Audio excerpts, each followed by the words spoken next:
Good morning, everyone. We are back doing a weird video. We're up at the Blue Ridge Parkway Visitors Center with the Mountain Sea Trail access sign behind me. We're going to do a quick lap walking to get my legs warm. It's 6:20 in the morning. The sun is barely coming over the mountains behind me. Blue Ridge Parkway is probably one of the most beautiful places that I can think of, and it's 7 minutes away from my house. So I talk a lot about morning routines, and I've been trying to get back into developing a bulletproof morning routine because as I've been journaling, it is probably the largest and most important factor that I've noticed for making my days not suck. My days reliably good, as I would rate a successful day. It usually starts with getting outside and doing something first thing in the morning. That doesn't necessarily have to be trail running, but I am getting my trail running legs back and learning how to rebreathe running. As I was talking about, if you're trying to train your metabolism, heartbeat, heart rate, and breath is crucial. So most people when they run will just huff and puff. They'll go and they end up in the black hole range, as we like to call it in the primal community, which is you're basically gasping for air. All you're doing, obviously you're training cardiometabolic health, so that is always helpful. But all you're doing is burning calories. You're not really training your body to metabolize fat if that's what you're going for.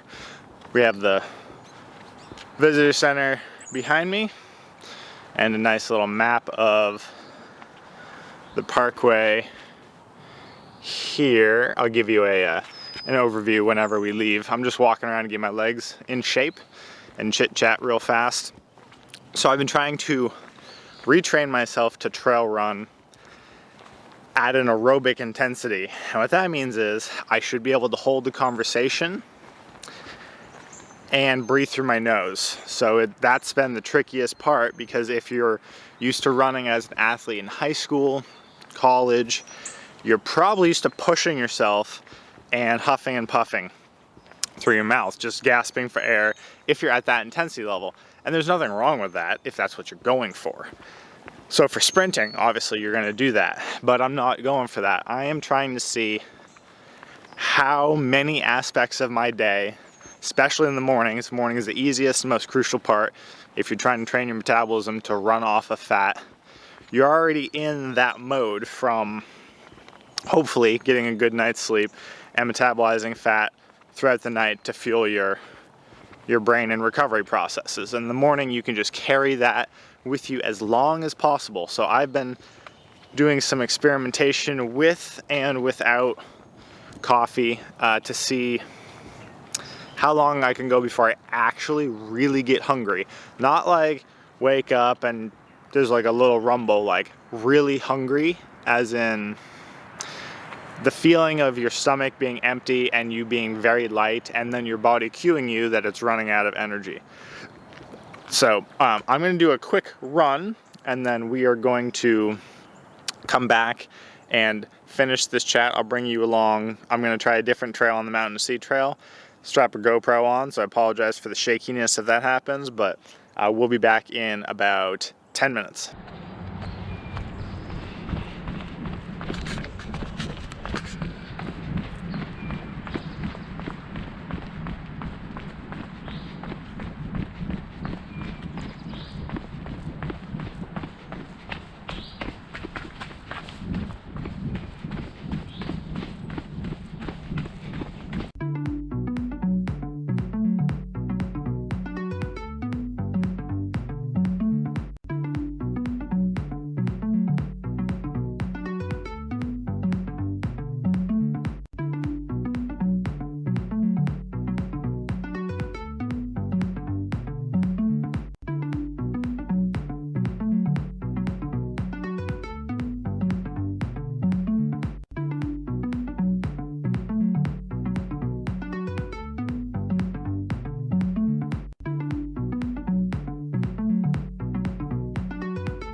So that's pretty good.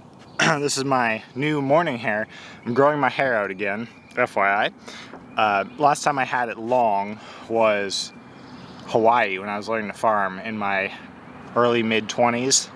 And I keep it short because it drives me crazy in the high humidity of the rainforest, but that's also the most relaxing time of my life with the least amount of stress, so I'm trying to get that mindset back. But let's go over. I hate running with a pack so much just because I just don't like the feeling of things jostling. We'll see how that running footage comes out. It's a good test of how level I'm running, how much energy I'm wasting into the up and down, just doing this, by how bobbly the footage will be. But this is just a Osprey trail running or mountain biking pack without the bladder in it because I don't have water when I run. It makes me cramp. This is my post running. This is Stix. I'll link at the bottom. I mentioned it before, by Myoxcience Nutrition. It's bear season again, or it never really isn't bear season, but it's really bear season in Western North Carolina. So bear spray, not like that would do a ton of good, but carry bear spray and then a map, phone, and a knife. Again, not like that'll do any good, and a Sharpie because rattlesnakes. So on the off chance I get bit, probably the worst thing to do would be to run after that, but you're supposed to circle where you get bit and mark the time. But that's my running pack. So we were talking about metabolism before I took off, and what I mean is I've shifted my mindset since my running career from, well, most recently, and you guys know, since I did Primal, from pure cardio and calories burned to what you're actually training your body, your metabolism to do. Excuse me. So that is, when you're running, depending on the respiration level, you're either training your body to preserve or procure fat to be metabolized and a little carbohydrate, but mostly fat. So I've been sequentially just seeing how far into the morning I can go without eating, having a proper meal before bed, and that's usually high protein, moderate fat on a bed of greens. So that's Myoxcience style. That's either wild caught cod or wild caught salmon, ground beef, steak if it's on sale. I mean, I'm still not blowing a ton of cash, but salmon or steak, good quality, really isn't that terrible if you find a good butcher and you just eat a normal portion. So I eat usually like 3/4 of a pound. Even if you do like a ribeye or a New York strip, which I do all the time, if you do flank steak or skirt steak or any of that, and I can find it usually around 10 bucks a pound. So that's $7 for dinner. That's not terrible on a bed of greens with some roasted pumpkin seeds or walnuts, avocado, balsamic, and then greens out of the garden. So 10 bucks a meal, that's fairly standard. Or if you're feeling cheap, like I do most of the time, chicken or ground beef, and that's usually $3 to $5 a pound, depending on where you get it. They get it on sale usually at Earth Fair. If anyone doesn't know, Western North Carolina has an Earth Fair. They closed and reopened, and their butcher prices are fantastic. Local meats, some grass-fed imported from Australia, but prices, they always have sales. Tuesday is a big sale day and fantastic quality. But we're gonna do some sticks to replenish and talk about morning. This sets me up for the day. This is my way to wake my metabolism up that other people would usually use coffee for. And thankfully my coffee experiment worked, and now I don't have that visceral need for coffee. I might go and get a cup to enjoy it and pour some coconut creamer in it just for the taste and the pleasure to slowly wake up to. But if you manage to get out and run or walk or whatever in the morning, do some yoga on a mat, that's my other routine. I came across Brad Stearns. He's one of the co-authors of all the keto and primal cookbooks with Mark Sisson. I'll link his info below. He has a morning routine program going. You buy it for like 50 bucks and gives you his entire morning progression with yoga, a little bit of dynamic exercise, stretching, all the good stuff to wake your body up. So I'm going to be developing a program like that with my style, and it works. So you really, if you can dedicate, see if you're slow to wake up. If you hear some noise in the background, it's because we are literally on the Blue Ridge Parkway. You probably saw some footage of cars going in and out when we were running. If you can wake up, take 5 to 10 minutes to really just slow that wake up process, maybe do a little journaling or just review what you had planned the night before, like I've been doing, journaling in the evenings, and then get out and run. This is a treat coming out here. I usually just run down the road next to my house, but trail running is so much different. It feels nicer on the body. You get all the birds chirping. You're not worried about anything else. You're not listening for a car coming behind you or anything like that. So my day is so much better when I do that, and that's the key. Find something you would enjoy doing, that you will do, that you have the time to do. Only takes 10 or 15 minutes just to come back into your body.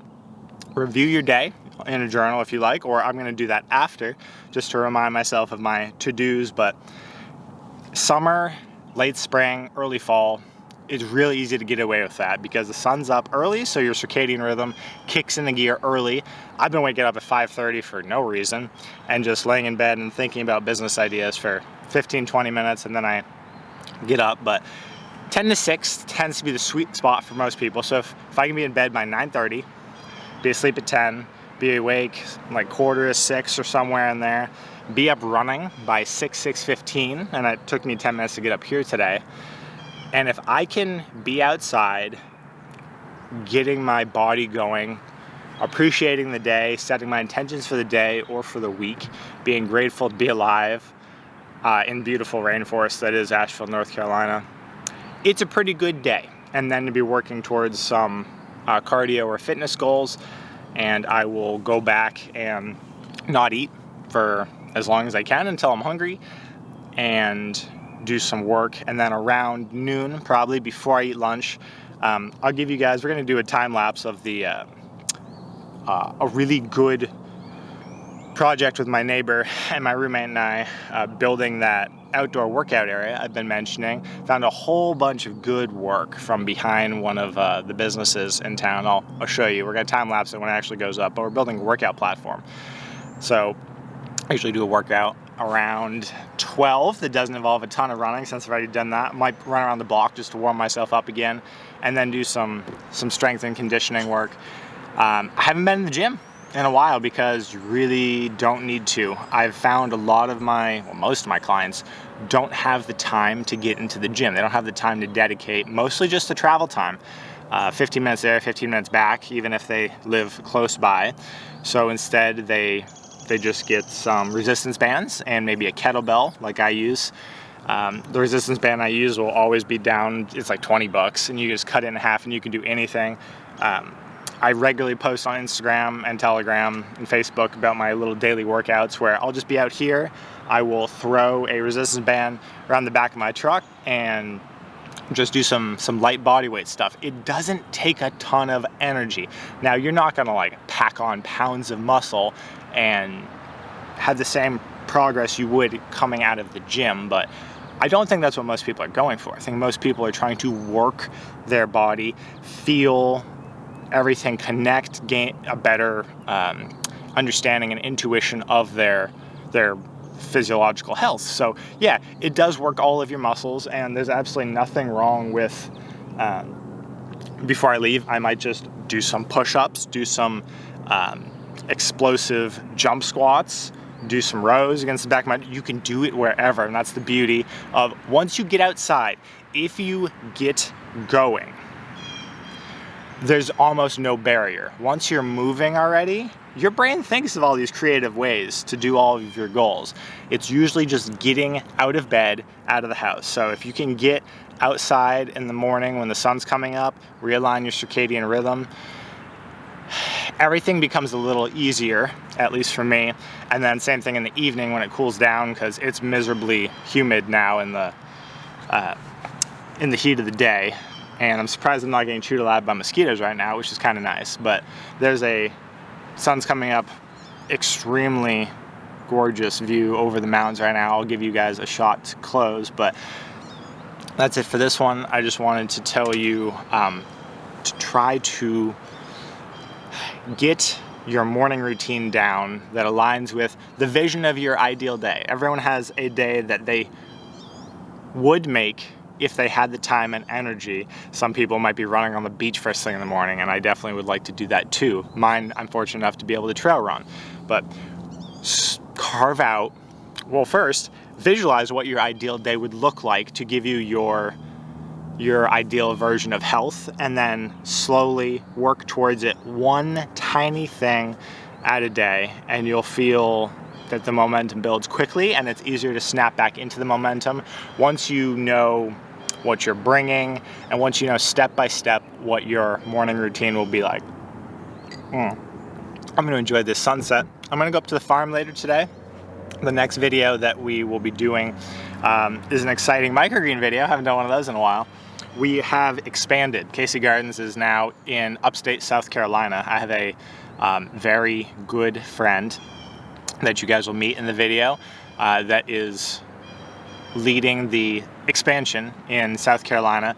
Nothing super extreme like we have going in Asheville, not 10 racks of microgreens, but that's the beauty of microgreens. You can do it one tray at a time and scale and expand slowly and efficiently. It's the absolute best business model to get into the farming network, and I will do some shooting later today, and you guys will see that video probably later this week on the steps needed to expand your small growing microgreen business. Till the next video, guys.